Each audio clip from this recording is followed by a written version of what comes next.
जय हिंद दोस्तों। आज हम लोग नागरिकता के बारे में पढ़ेंगे। नागरिकता का इंग्लिश होता है क्या? सिटीजनशिप। अब हम लोग सबसे पहले जानेंगे कि नागरिकता किसको कहते हैं।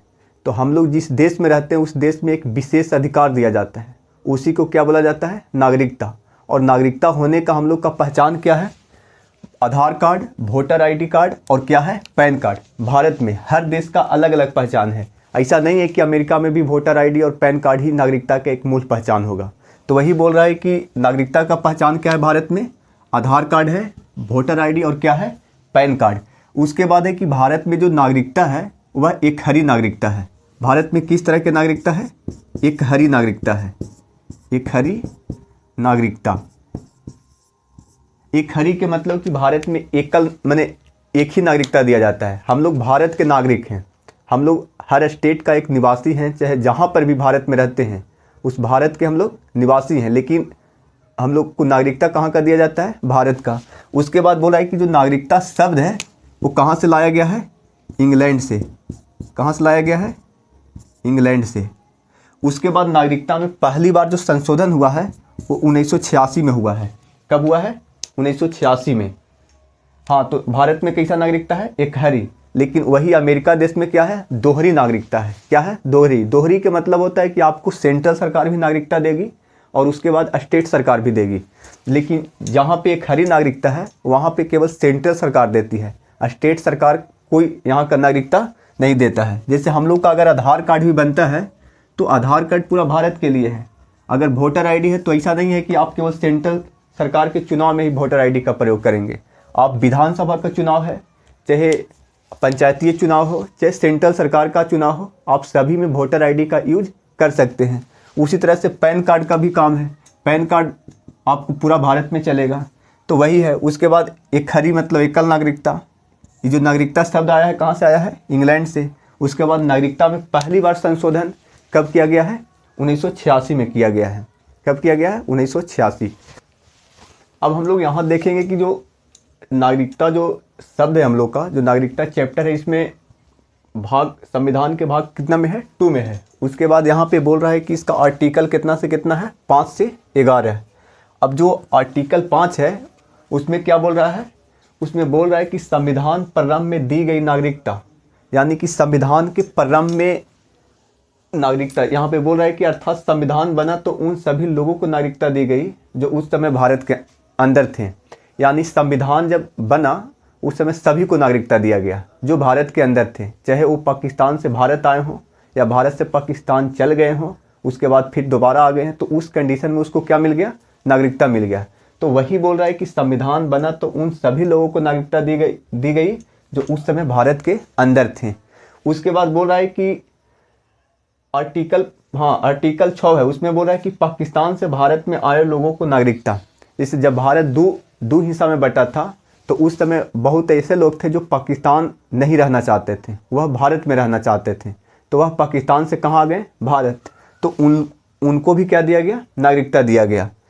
और उसके बाद एक आर्टिकल 7 है, उसमें है कि स्वतंत्रता के बाद भारत से पाकिस्तान चले गए ऐसे व्यक्ति जो संविधान बनने से पहले लौट आए। क्या बोल रहा है? कि जिस देश, जब हम लोग को देश आज़ाद कब हुआ? 1947 में। कब आज़ाद हुआ? 1947।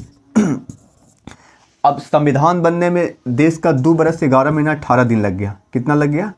2 बरस 11 महीना 18 डेज लग गया। अब इस जो टाइम है लगभग 3 साल टाइम लगा। 3 साल में 13 दिन कम लगा है। कितना दिन कम लगा है? 13 दिन कम। अब उसमें बहुत ऐसे लोग थे जो भारत से पाकिस्तान जा रहे थे और पाकिस्तान से भारत आ रहे थे। तो वही बोल रहा है कि स्वतंत्रता के बाद भारत से पाकिस्तान चले गए ऐसे व्यक्ति जो संविधान बनने से पहले लौट आए। इसे कहने का मतलब है कि 15 अगस्त 1947 को जब देश आज़ाद हुआ तो पाकिस्तान चल गए भारत से, लेकिन फिर उसके बाद 1-2 साल में भारत रिटर्न आ गए, तो उनको भी भारत में नागरिकता दिया गया। और दिया गया उसके बाद आर्टिकल में भी लिखा हुआ है, संविधान के आर्टिकल 7 में, कि उनको मिलेगा भी जो चल गए हैं लेकिन दोबारा आ गए हैं। तो वही बोल रहा है कि स्वतंत्रता के बाद भारत से पाकिस्तान चले गए ऐसे व्यक्ति जो संविधान बनने से क्या हो है? पहले लौट आए हैं, तो उस कंडीशन में आपको नागरिकता दे दी जाएगी।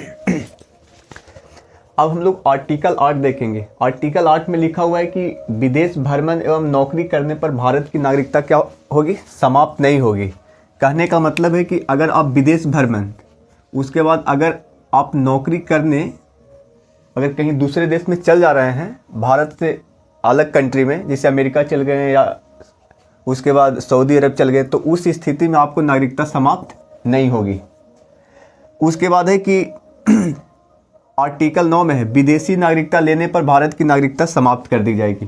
कहने का मतलब है कि अगर आप कोई देश का नागरिकता लेंगे तो आपको भारत की नागरिकता अपने आप खत्म हो जाएगा। आपको कहने की ज़रूरत नहीं है कि हमको नागरिकता समाप्त कर दीजिए। आप जैसे ही आप दूसरा देश का नागरिकता लीजिएगा, वैसे ही आपको भारत की नागरिकता क्या कर दिया जाएगा, समाप्त कर दिया जाएगा। उसके बाद आर्टिकल 10 में है कि भारतीयों की नागरिकता बनी रहेगी तब तक जब तक वह कोई देश विरोधी कार्य नहीं करते। इससे आपको भारत की नागरिकता तभी बना रहेगा जब आप देश विरोधी कार्य नहीं करते। इसे कहने का मतलब है कि भारत में रह के आप पाकिस्तान जिंदाबाद बोलते हैं या आप चीन को बड़ाई करते हैं, तो इस स्थिति में आपको नागरिकता भारत से क्या कर दिया जाएगा, खत्म कर दिया जाएगा। तो वही है कि आर्टिकल भारत की नागरिकता बनी रहेगी तब तक जब तक आप कोई देश विरोधी कार्य नहीं करते हैं। उसके बाद आर्टिकल 11 में है कि नागरिकता संबंधी कानून कौन बनाता है, संसद बनाती है। यह जिम्मेदारी गृह मंत्रालय को दी गई है। जिसे अभी भारत के गृह मंत्री कौन है, अमित शाह, तो उन्हीं को ही जिम्मेवारी है कि किसको नागरिकता देना है, किसको नागरिकता नहीं देना है। और नागरिकता जैसा कानून में संशोधन चाहे उसमें कुछ जोड़ना है तो केवल संसद जोड़ता है, यानी कि लोकसभा में जितना भी संसद बैठा होता है वही नागरिकता में छेड़छाड़ करता है, अन्यथा कोई स्टेट सरकार के पास पावर नहीं है। तो वही है इसमें कि अगर आर्टिकल 8 में है कि विदेशी भ्रमण एवं नौकरी करने पर भारत की नागरिकता क्या हो जाएगी, समाप्त हो जाएगा। यहाँ पे नहीं होगी। जैसे भारत में बहुत ऐसा आदमी है जो अमेरिका कमाने जाता है जॉब करने, चाहे सरकारी जॉब चाहे जैसा भी, चाहे फिर सऊदी अरब जाता है या दूसरा देश में जाता है, रूस ही सब जाता है। तो वही बोल रहा है कि विदेशी भ्रमण एवं नौकरी करने पर आपकी नागरिकता समाप्त नहीं होगी।